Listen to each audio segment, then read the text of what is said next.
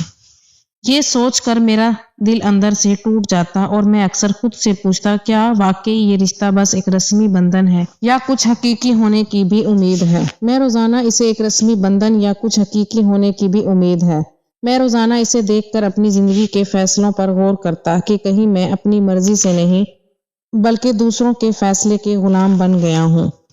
لیکن میں یہ بھی جانتا تھا کہ اگر میں نے خود اپنی زندگی کو قابو نہ کیا اور صرف حالات کے سامنے جھک گیا تو میرا دل ہمیشہ اس سے بھرا رہے گا اور میں خود بھی خوش نہیں ہو پاؤں گا۔ اس لیے میں نے یہ فیصلہ کیا کہ یا تو میں اسے سمجھانے کی کوشش کروں گا یا پھر اپنی زندگی میں کوئی اور راستہ نکالوں گا۔ میں نے دل میں ٹھان لیا کہ بس یہی راستہ ہے، باقی سب کچھ وقت کے ہاتھ میں چھوڑنا پڑے گا۔ لاریب کی ہر حرکت، ہر ہنسی، ہر کام مجھے یہ بتا رہا تھا کہ وہ اپنی زندگی میں خوش ہے، مگر میری زندگی میں وہ بس ایک رسم ہے، ایک فرض ہے، ایک بوجھ ہے، اس کے ساتھ کوئی تعلق قائم نہیں ہے۔ اور اگر میں نے یہ بات دل سے قبول نہ کی تو میرا دل اور زیادہ زخمی ہو جائے گا۔ میں روزانہ اپنے دماغ میں یہ سوال اٹھاتا کہ آخر اس شادی کس لیے کی گئی تھی؟ اگر صرف کمرے کے اندر رہنا اور بستر پر سونا ہی مقصد ہے تو یہ رشتہ واقعی کیا ہے؟ میں اکثر سوچتا تھا کہ اگر یہی سلسلہ جاری رہا اور میں نے کچھ نہ کیا تو یا تو میرا دل اس سے بھر جائے گا اور میں خود بھی اس رشتے سے خفا ہو جاؤں گا اور میری زندگی صرف رسموں اور دکھاوے کے درمیان گزر جائے گی۔ میں نے دل ہی دل میں فیصلہ کیا کہ بس یا تو میں اسے کسی طرح سمجھاؤں گا اور اپنے تعلق کو حقیقی بنانے کی کوشش کروں گا یا پھر بس اسی طرح اپنی زندگی گزارنے پر مجبور رہوں گا، کیونکہ اس کے علاوہ میرے پاس کوئی اور راستہ نہیں تھا۔ لاریب میری ماں کے ساتھ بیٹھی باتیں کرتی، بابا کے ساتھ ہنسی مذاق کرتی، بازار جاتی، کام کرتی، تھوڑا بہت اور چائے بنا لیتی، مگر میرے ساتھ اس کا رویہ ہمیشہ نارمل رہتا ہے، جیسے وہ سمجھتی اور بستر پر سونا ہی شادی ہے۔ اور میں روزانہ اس رویے کو دیکھ کر سوچتا کہ یہ رشتہ بس ایک ظاہری بندھن ہے یا پھر کچھ حقیقی ہونے کا بھی امکان ہے۔ میں نے دل ہی دل میں اپنے آپ کو تیار کیا کہ یا تو میں اسے سمجھاؤں گا یا پھر بس اسی طرح اپنی زندگی گزاروں گا، کیونکہ بس یہی راستہ بچا تھا میرے لیے۔ دوسری طرف میں اپنے ماں باپ کے لیے حیران سا محسوس ہوتا تھا، جن کو ہر بات کا پتہ تھا، لیکن یہ خیال نہیں تھا کہ وہ میری بیوی کو کچھ سمجھائیں گے۔ میں اکثر سوچتا کہ شاید وہ بس رسموں اور دکھاوے کے لیے موجود ہیں، حقیقت میں میری زندگی کی کوئی فکر ان کو نہیں ہے۔ ایک دن جب میں آفس سے گھر واپس آیا تو میری ماں میری بیوی سے بات کر رہی تھی۔ وہ کہہ رہی تھی کہ بس اب جلدی سے اس گھر میں ایک چھوٹا سا مہمان آ جائے تو بس پھر یہ فیملی مکمل ہو جائے گی۔ میں جیسے ہی یہ بات سنی میری آنکھیں کھلی کی کھلی رہ گئی کہ چھوٹا سا مہمان کیا ہم نے آرڈر پر تیار کروانا تھا اور وہ آن لائن ڈیلیوری کروانی تھی؟ آخر یہ کیا ہو رہا تھا؟ یہ سب لوگ اتنے بیوقوف ہیں یا بن رہے ہیں؟ میں دل ہی دل میں پریشان ہو گیا کہ یہ سب کچھ کس طرح ہو رہا ہے۔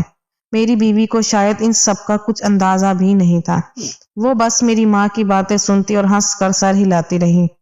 میں نے سوچا کہ اگر یہ سلسلہ ایسا ہی رہا تو میری زندگی کس حال میں جائے گی۔ میں نے فیصلہ کیا کسی سے بات کر کے کچھ راستہ نکالنا پڑے گا، اور میں اپنے دوست کے پاس گیا اور سب کچھ اسے بتا دیا۔ دوست نے میری پوری بات غور سے سنی اور پھر کہنے لگا، اس بات کا ایک ہی حل ہے کہ بس اپنی بیوی کو لے کر میرے گھر آ جاؤ، وہ اپنی بیوی کے ساتھ رہ کر سب کچھ سیکھے گی۔ 2-3 ملاقاتوں میں اس کی پوری سمجھ درست ہو جائے گی اور وہ میاں بیوی کے رشتے کو صحیح طرح سمجھ جائے گی۔ یہ مشورہ سن کر مجھے بھی دل تھوڑا مطمئن ہوا۔ میں نے سوچا کہ شاید یہی سب سے بہترین راستہ ہے اور اسے تھوڑا وقت دے کر میں اپنی پریشانی کم کر سکتا ہوں۔ میں نے اپنی ماں سے کہا میرے دوست نے شادی کی دعوت دی ہے تو ہم لوگ چلے جائیں، تو ماں نے کہا سارے لوگ چلیں گے۔ میں نے کہا نہیں، بس ہم لوگ جائیں گے۔ ماں نے پوچھا کیوں، تیرا دوست کنجوس ہے؟ میں نے کہا نہیں، بس ہمارے لیے ہی، بس یہ پروگرام بنایا ہے۔ ماں نے آخر کہا ٹھیک ہے، اور یوں ہم لوگ تیار ہو گئے۔ میں نے اپنی بیوی کو اپنے دوست کی بیوی کے ساتھ کمرے میں چھوڑا اور خود میں دوست کے ساتھ بیٹھک میں بیٹھ گیا۔ وہاں ہم نے کھانا بھی الگ الگ کھایا کیونکہ اس کے گھر میں تھوڑا پردے کا ماحول تھا۔ میں باہر بیٹھا تھا مگر دل میں سب کچھ گھوم رہا تھا، آخر کب میری بیوی کو سمجھ آئے گی۔ جب لاریب وہاں سے واپس آئی تو وہ میرے سامنے آئی اور کہنے لگی کہ آپ بستر پر آ کر کیوں نہیں سوتے؟ آپ اتنے دنوں سے صوفے پر کیوں سو رہے ہیں؟ میں نے سوچا کہ یہ چھوٹی سی بات بھی اس کے لیے عجیب ہے۔ پہلے تو اس نے یہ بات بھی نہیں کی تھی۔ میں نے بستر پر جا کر لیٹنا قبول کر لیا۔ ہم دونوں کے درمیان کچھ نہیں ہوا، لیکن مجھے یہ محسوس ہوا کہ شاید اسے تھوڑی بہت سمجھ آ رہی تھی۔ یہ سب کچھ دیکھ کر دل میں ایک چھوٹا سا سکون سا آیا۔ مجھے لگنے لگا اب شاید اس کو یہ بات پتہ چلنے لگی ہے کہ میاں بیوی کا رشتہ صرف ایک کمرے میں رہنا اور بستر پر سونا نہیں ہوتا، بلکہ اس کا مطلب اور بھی کچھ ہوتا ہے۔ اس کے بعد میں نے دوبارہ فیصلہ کیا کہ اسے تھوڑا اور سمجھانا پڑے گا۔ میں نے کسی بہانے سے اسے پھر دوست کی بیوی کے پاس لے جانا شروع کیا تاکہ وہ آہستہ آہستہ سب کچھ سیکھ سکے۔ پہلی ملاقات میں وہ صرف دیکھتی رہی، دوسری میں تھوڑی باتیں سننے لگے، اور تیسری ملاقات میں اس نے خود کہا کہ وہ نرمین آپی سے ملنے جانا چاہتی ہیں، وہ بہت اچھی ہیں، اور میں نے کہا چلتے ہیں۔ واقعی وہاں 2-3 ملاقاتوں میں میری بیوی نے سب کچھ سمجھنا شروع کر دیا۔ اس نے یہ محسوس کیا کہ میاں بیوی کا رشتہ کیا ہوتا ہے، کس طرح ایک دوسرے کا خیال رکھا جاتا ہے، کس طرح بات کی جاتی ہے، اور کس طرح محبت اور احترام کے بغیر زندگی ادھوری رہتی ہے۔ میں نے اندر سے محسوس کیا کہ شاید یہ سب کچھ اتنا مشکل نہیں تھا، بس وقت اور صحیح رہنمائی کی ضرورت تھی۔ میری بیوی جو پہلے بس رسمی طور پر گھر کے اندر سب کے ساتھ ہنستی اور کام کرتی رہتی تھی، اب تھوڑا سا سمجھنے لگی تھی کہ میاں بیوی کا رشتہ صرف رسم نہیں ہوتا، بلکہ یہ دونوں کے دلوں اور سوچوں سے جڑا ہوتا ہے۔ اور یہ خیال مجھے مطمئن کرنے لگا کہ شاید میری زندگی میں تھوڑا سا سکون آنے والا ہے۔ 2-3 ملاقاتوں کے بعد وہ خود ہی مختلف انداز میں بات کرنے لگی اور یہ سمجھنے لگی کہ میاں بیوی کے رشتے میں کیسے رویے ہونے چاہیے۔ یہ سب دیکھ کر مجھے یقین ہوا کہ وقت اور صبر کے ساتھ میں اپنی زندگی کو صحیح سمت دے سکتا ہوں، اور اب میں مطمئن تھا کہ شاید میری بیوی کو بھی وہ سب کچھ سمجھ آ رہا ہے جو پہلے اسے معلوم نہیں تھا، اور اب وہ آہستہ آہستہ اپنی جگہ پر اور میرے ساتھ زندگی گزارنے کے لیے تیار ہو رہی تھی۔ یہ سلسلہ اسی طرح چلتا رہا۔ میں روزانہ اسے دیکھتا کہ کس طرح آہستہ آہستہ وہ سمجھ رہی ہے، اور میں بھی اپنی زندگی میں تھوڑا سکون محسوس کرنے لگا کہ شاید اب ہم دونوں کے درمیان صرف کمرے کے اندر رہنے کی رسم نہیں، بلکہ ایک حقیقی رشتہ قائم ہو سکتا ہے جو دونوں کے لیے آسان اور قابل برداشت ہو جائے گا۔ میں نے دل ہی دل میں سوچا کہ بس صبر اور وقت دونوں کی ضرورت ہے، اور باقی سب چیزیں خود بخود ٹھیک ہو جائیں گی۔ وقت کے ساتھ ساتھ میں نے محسوس کیا کہ لاریب آہستہ آہستہ سب کچھ سمجھنے لگی ہے۔ شروع میں تو وہ بس رسمی طور پر گھر کے کام کرتی، ماں کے ساتھ باتیں کرتی، بابا کے ساتھ ہنسی مذاق کرتی اور بازار جاتی، مگر میرے ساتھ اس کا رویہ ہمیشہ نارمل رہتا۔ اس کا یہ رویہ دیکھ کر میں اکثر پریشان رہتا، آخر اسے یہ سمجھ کیسے آئے گا میاں بیوی کے رشتے کا اصل مطلب کیا ہوتا ہے۔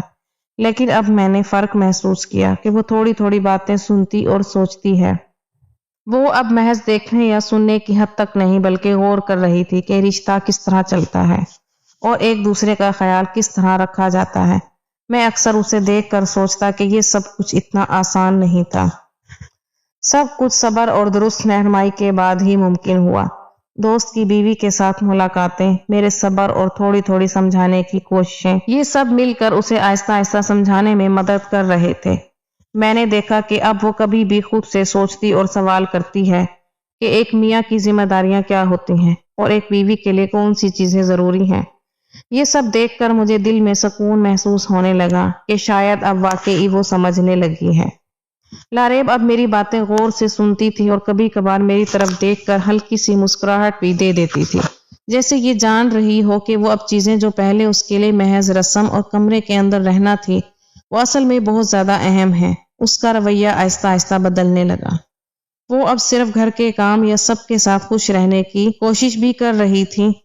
یہ سب دیکھ کر مجھے یقین ہونے لگا شاید اب وہ میری زندگی کی حقیقی شریک بن سکتی ہے۔ میں نے دل ہی دل میں سوچا آخرکار صبر اور صحیح رہنمائی نے رنگ دکھایا ہے، اور اب مجھے بھی اپنی زندگی میں تھوڑا سکون محسوس ہونے لگا تھا۔